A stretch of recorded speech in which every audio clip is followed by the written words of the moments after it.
We're ready for week 3 liftoff. Chiefs versus Colts. We're going to get into all the injury updates on both sides of the ball, everything you need to know matchup-wise, and give you our predictions of what to expect for this ball game and your Chiefs today on Locked On Chiefs. From the land of the free and the home of the Chiefs, this is the Locked On Chiefs podcast. Woo, week 3. What a chance. This is going to be a fun one, folks. We're brought to you by BetOnline, where the game starts.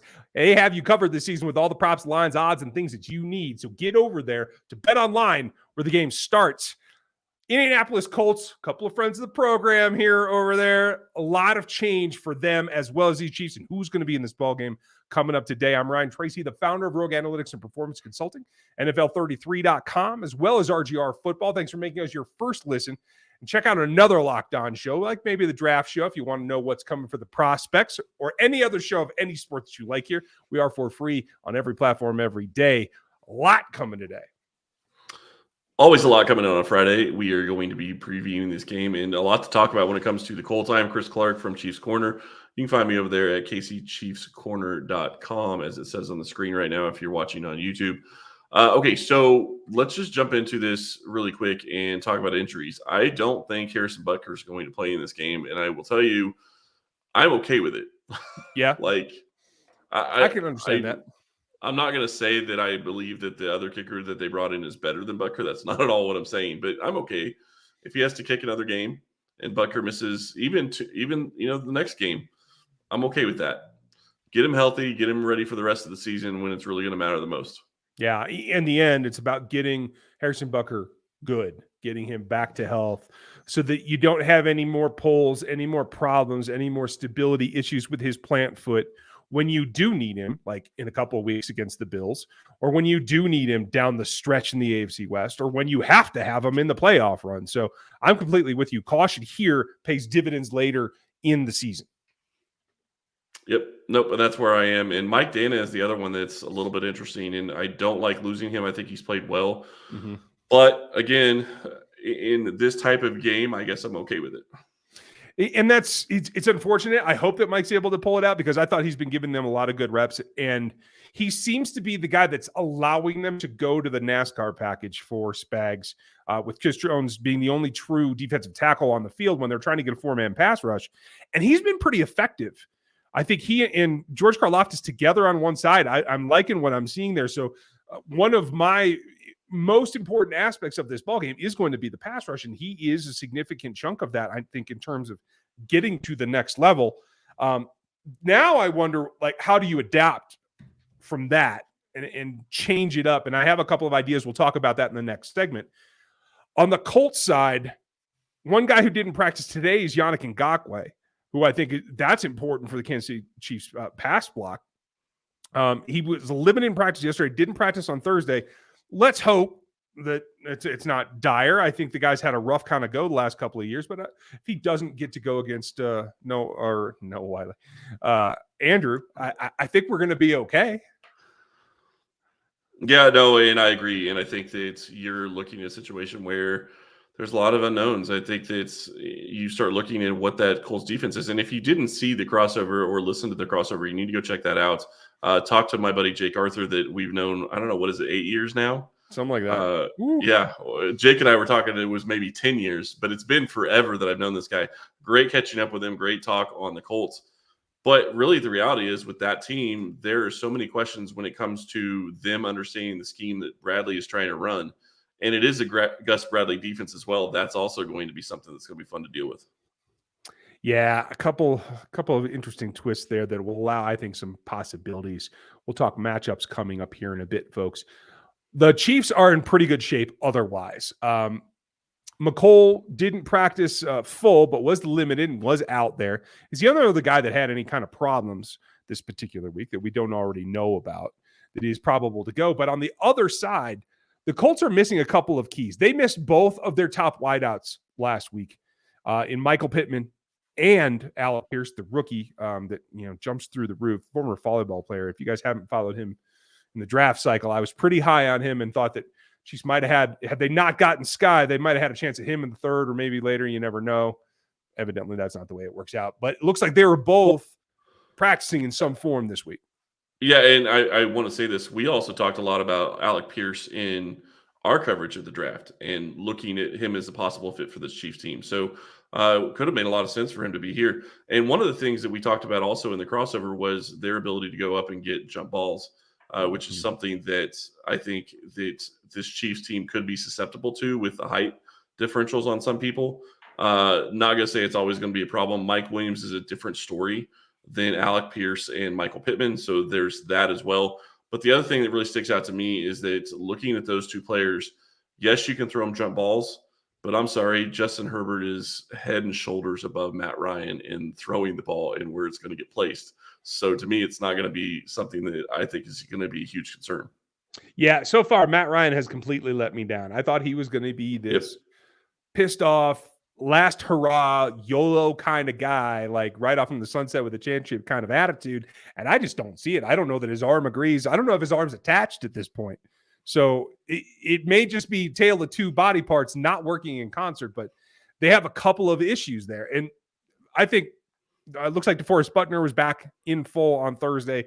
So that gives them an idea. A guy that played some reps at left tackle last week, Bernard Raymond, another not freshman or another rookie, was limited in practice today too. So we don't have the Friday report until tomorrow, obviously. Let's see who doesn't make the roster for certain for game day. But it looks like, and it's rare to say this, and I kind of enjoy doing it when I can, looks like the Chiefs are in better injury situation than their opponent this week. So let's ride with that. We're going to get into... I don't like all the wide receivers on the Chiefs side being on the injury report. That's fair. Most of them are full practice, though. We're going to go with it. That's true. I know. I'm just saying it's just all the wide receivers. It's just all the wide receivers. Just everyone. So. Yeah. Oh, okay. Yeah, I understand your point. We're going to get into some of those matchups coming up after this, but I got to tell you guys, our friends are really coming through when you need it. And BriteCo is going to help you when you do something you didn't want to do in the first place. It doesn't matter whether you're trying to propose on a mountainside or take her snowboarding or jump in a helicopter. Like, there's all kinds of things that can go wrong with every proposal or every like big holiday gift that you want to give. If it involves jewelry or something that you just can't easily replace, you want to make sure that you're not that guy on the internet dropping it out the side of the helo or falling off the mountain and losing a diamond ring, that kind of thing. That's all troublesome. So what you can do is use BriteCo because they are the fastest and easiest way to cover your butt when you're trying to do these outlandish things and make an impact on your life and a memory that you can maybe save forever. And it's super easy. You can get covered in 2 minutes by cell phone. They have everything that you need, and it's insurance against yourself, which I think goes a long way. It's super simple. You just got to check out BriteCo. They are helping us. You have to go to their site. That's brite.co/locked on to get yourself the best insurance against yourself and your calamities anytime you want to give a special gift. Now, as we look ahead here, it comes down to who's going to play who. We've highlighted a couple of matchups, but I'm going to give you the floor to start before I start to ramble. What are going to be the keys to this game? And as soon as Chris unmutes, he'll be able to tell you what he thinks is very important. Thank you very much. I apologize on that, guys. So I will say this, and I hate saying this on the crossover and then using it again today, but I think it is the key matchup in this ball game, at least from my perspective. Jonathan Taylor against this Chiefs defense. If he has a game, it could actually be a game. But I don't think that's going to be the case. But to me, that is the biggest question in my mind with the biggest matchup. Matt Ryan hasn't shown that he can do anything right now. He doesn't look like he's on the same page with his wide receivers. His wide receivers may be able to play, but they're coming off of injuries. So if they can get the running game going, I think that they have a chance at staying in the game. But they're still going to have to put up points, and I just don't see that happening. So to me, that's my biggest matchup. Yeah, I agree. I mean, at this point, just looking at how they've been able to move the ball here recently, Ryan Kelly and Quentin Nelson are certainly the best they have, but even they haven't been playing up to their normal level of ferociousness. So it certainly stands to reason that Chris Jones aligning in his normal spot is going to get some play. He's going to have opportunities, even though it is the best two guys on their offensive line in Indianapolis that are likely going to try to take him on work the doubles in that thing. I think the Chargers gave the league an idea that, hey, remember, if you're going to double somebody, make sure it's Chris Jones. Don't give him the singles. And I think that's going to be important here. But I will also say this. This ties right into what one of mine was going to be later, but this is a game you got to have Danny Shelton up for. It's a no-brainer to me. You need to have the girth in the middle to control the A gaps, and I think that's what they're going to do. That'll be interesting. I'm very curious to see if they go that direction. If they do have him up, that could be a lot of fun to see what they can do against a running-oriented team like this one with Shelton up. I think that could be really fascinating. Yeah, like I said, no-brainer to me. I'd like to see them do that.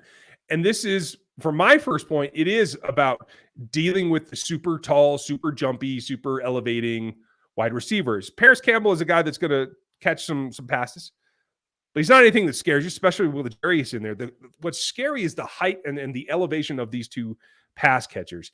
And I think, despite the fact that I think this team needs Trent McDuffie back pretty badly, despite the performance of Jalen Watson, and despite having Josh Williams in the wings ready to play, who we saw a lot of good things in the preseason, it still is a thing where Trent McDuffie's big obstacle is height, leaping ability, and the length of the arm. So this is a game that he would have been at probably one of the most disadvantages until they play the Bucs, and he's got to go against Mike Evans, right? So this doesn't actually hurt. It makes sure that there's somebody with longer arms, longer body, and better physicality in the ball game from the get-go. Now, the question is, how much do you have to do to protect Rashad Fenton? And do you move LJ back out to the outside, knowing that they probably really only have the two major pass catchers that the corners need to align on? And that's a great question. And I think that goes back to a lot of what I was saying earlier with those two guys is, yeah, they can go up and get the ball, but I still don't think that, neither of those guys is on par with Mike Williams, in my opinion. I think Mike Williams is a better wide receiver than both of those guys. And maybe Pierce can be a guy that is going to be Mike Williams-esque, but Pittman hasn't gotten to that level in my mind at this point. But the bigger key to me is the guy throwing the ball to him. And Matt Ryan is not going to be able to put it, I think, in the same spots that Herbert did on several throws. The touchdown pass to Mike Williams in the end zone was a phenomenal play. And, yeah, it wasn't a jump ball, but he had to use his entire body to try to get out for that ball. And those are the types of plays that you're just not going to get, I don't think, from Matt Ryan. I don't think Matt Ryan's throwing that ball. Yeah, I think you're probably right. And quite frankly, my number one thing was the pass rush and being able to rotate enough to attack him with these suspect tackles. Matt Ryan's PrizePicks line is 242. I'm betting he doesn't hit that. I'm taking less every time on PrizePicks, and folks, you can check them out at prizepicks.com and use that locked on code as well, because I just don't see how he's going to have the time to accomplish those kind of passes when you're talking about, I think, an elevated George Karlaftis. This could be the week that he gets home. He's been providing enough pressure. He's tied for the league in the lead for the rookie class and creating pressure. He's just got to finish. This tackle pair, I think, can do it. Mike Dana, if he can't play as a loss like we talked about earlier, but the rotation, I think, increases Dunlap and helps them all get there. And I would also say that Karlaftis has also been going against two QBs that move around pretty well. Obviously, Kyler Murray is a guy that can get around pretty well. Herbert moves around in the pocket well enough. I'm not going to say he's mobile like Murray. Obviously, he's not, but he moves around well enough. So, to me, that's not Matt Ryan. So, I think that's going to help too. I think that you look at, he's going to be more of a in the pocket passer, and I don't see him being able to move away from pressure like the first two QBs Kansas City's played so far. Last matchup that I really am looking at to try to see what this is going to be is really going to be Kansas City's abilities to get the wide receivers involved in this game. And I say that because I don't think it's going to make a huge difference in this ball game. It may not make a huge difference in the next two, but they have to continue to get this offense ready for week 6. And that is a huge game. And one of the things to do that is to get the wide receivers involved, get them all on the same page with Patrick Mahomes, get the chemistry figured out. And that's what these games are going to be good for. I'm completely with you. I'm really interested to see how they actually go about that. But yes, that is key to moving it. And on the opposite side, the key is I think they have to use all the running backs. It's not just Jonathan Allen. You have to run him. He's not a prolific pass catcher. They have Nyheim Hines, and I think he's going to be a larger percentage of their game plan this week than most primary, or not even primary backup, maybe a third backup is on a given week against the Chiefs. And that's because of the absence of Willie Gay and the fact that the only thing that they can really do to move the ball is with the backs one way or the other right now. So it decreases their time. It increases their ability to attack the defense where it does have a weak spot right now. So I expect the running backs to get some touches, not necessarily out of the handoffs, but that's all leading up. That's a huge key. Yeah, that is a huge key. Absolutely. It could change the game. It could be the pivot point. So folks, we're going to talk about how we see this coming down and our actual predictions on the backside of this. And I need to tell you about our friends over at BetOnline.net. BetOnline is your number one source for football betting info this season. Find all the player stats, developments, team matchups, news, podcasts, and in-depth articles and analysis on every game you can find. And as always, BetOnline remains your continued source for all sporting wagering information with live betting and up-to-the-minute scores for every sport out there. The fastest and easiest way to check in on all your favorite games and events, including MLB, MMA, boxing, and golf. And I know Ryan is very interested in that. Oh, yeah. Head to betonline.net or use your mobile device to learn more. BetOnline, where the game starts. Now we get down to the fun. This is the part of it that I always enjoy. Yeah. This is where it gets creative. And if you're in the building and you're trying to build a game plan, this is what it's about. Finding weaknesses, understanding how teams play, and using that against them. It's that old thing in wrestling, like use your opponent's weight against them and go where he ain't. And I think a lot of people forget about the fact that Stephon Gilmore is on this roster playing for the Indianapolis Colts. Like the one piece of the secondary that you likely aren't going to get a whole lot of damage done to. So that makes it pretty easy to use distraction and alignment to take him out of the ball game and attack everywhere else. That's what I think you're going to have to do here. Yeah, and the other thing is, how does Gus Bradley play against this team? He has been torched by Patrick Mahomes in the past. Is he going to continue to go his single high set and do that because he's trying to teach the team his defense? Or is he going to try some of the two safety set and the cover 3, cover 4 that has slowed the Chiefs offense down in the past? The big difference here to me is the Colts don't have the same defense. And I need to be careful how I say this. They are not working at the same level as the Chargers defense. I think that the Colts have great pieces that have played well in the past, and Leonard coming back could be a big boon for their defense. But I don't think that they're on the same level as what the Chargers are in any way, shape, or form, at least with the way they've been playing lately. And that is not going to be a pretty sign for them. Yeah, I can't disagree with you in the least. I mean, and for Patrick Mahomes, in trying to deliver the ball, take a look at what the Colts were able to do against. I mean, you can have whatever opinion you want of the Jacksonville Jaguars. Yep. Elite offensive line play is not something that's in my vocabulary for them. And this unit, despite having a lot of big names, was able to generate just 4 pressures last week. 4. Yep.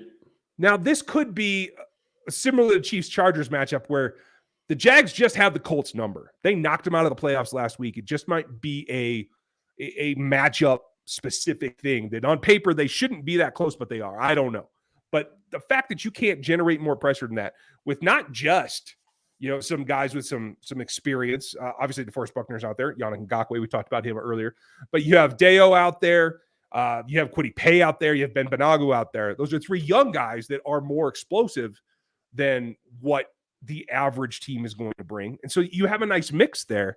I still think you have to pay them respect, but I don't know that this is going to be anything that Patrick has to run like we've seen him have to in years past. I thought he was good from the pocket last week. I think he has to double down on that. And if so, I think this is going to be wait, and you will have your shot plays that you can take. I do think it's going to be effective in the passing game. Yeah, and I'm really curious to see how they use more players in this offense that they haven't used in weeks past. And I'm talking about Skyy Moore, and I'm talking about Jody Fortson. We talked about it earlier this week, and Bieniemy even said there's no way that Skyy Moore is going to get 2 snaps in this game. Yeah. So people have been running me down all week about, playing back-to-back games does not change the game plan that much. Well, I think you're going to see what it did for Skyy Moore and what it's about to do for him. I think he's going to have a lot of chunks here. Yeah, and I'm not saying that he's going to go off and he's going to have 200 yards or even 150 yards or anything insane. He may not even get 50 yards receiving. I think he may only get targeted. He could.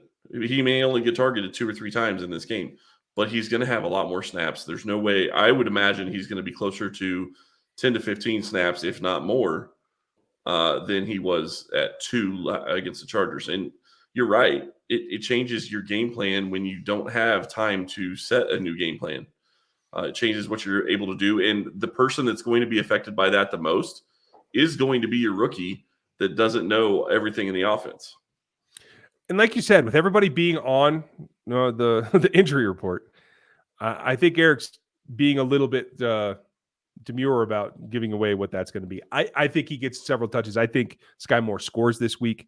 I think this offense has no problem going up against the Colts defense.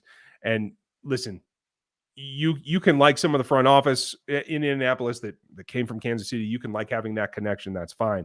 In the end, I don't think the game is that close. I think Patrick goes off. I think the defense is solid, but does get hurt a little bit with the absence of Willie Gay. In the end, I don't think it's near enough. The Chiefs win this ball game 35-21 to me. Yeah, and I can understand that score. I actually said 37-20, I believe, on the crossover, and I'm going to stick with it. I still think that Kansas City's offense is going to be something that the Colts can't handle, and they're not going to be able to score the points that Kansas City is. I think this Chiefs defense is better than people have given it credit for, and I also think that they're going to be missing Willie Gay, and it's going to hurt, but I don't think that this Colts offense is anywhere close to what they played last week, so I don't expect the Colts offense to be very successful. The one caveat I will say, and this is the one thing that I don't know, and maybe we'll find out this week. Has Andy Reid learned his lesson from last year? Is he going to be the guy that is going to not take his foot off the gas up big? Because if he does what he did week 1, maybe he gets over 40 again. I don't know. I got my fingers crossed. I hope so. But why do it week 1 and not continue to do it the rest of the season? That's my thing. Like maybe I it get just what you're feels saying. Weird. I don't know. I get it. I'm just saying to watch that week 1, I actually felt really good about it because it showed that it showed Andy Reid is matured, which is kind of funny for a coach his age, but matured in that sense of knowing that you have to take advantage of teams that you can, show what you're capable of, and score as many points as you can. And I think that's what he did against the Cardinals. So I'm hoping that he continues that moving forward, because I think it's going to make a lot more of an issue going forward if you start looking at some of the other games they're going to have on their plate here in the next couple of weeks. Yeah, I think you have to do it. We'd like to know what you think they have to do. What is your score prediction? Leave it in the YouTube comments. Put it in the Spotify reviews. We would appreciate feedback from you guys. And if you just want to jabber, get on Locked On Chiefs on Twitter. You can hit Chiefs Corner. You can hit Ryan Tracy NFL. I'll probably respond, although social media these days is like the last thing down my list in production, so I will try. But remember, this is week number 3. There's not many undefeated teams left. The Chiefs have a chance to get there again. I don't think that they lose sight of that. I hope you guys are ready for it. We definitely will be. We will be live later on Sunday night in our normal time slot. Not immediately, I don't think, unless something changes with our plans with Matt Derrick, who will join us as well. And then we'll be back to the grind for next week, as we always are. Thank you for spending your time with us today. Get ready for that ball game, and we will talk to you afterwards.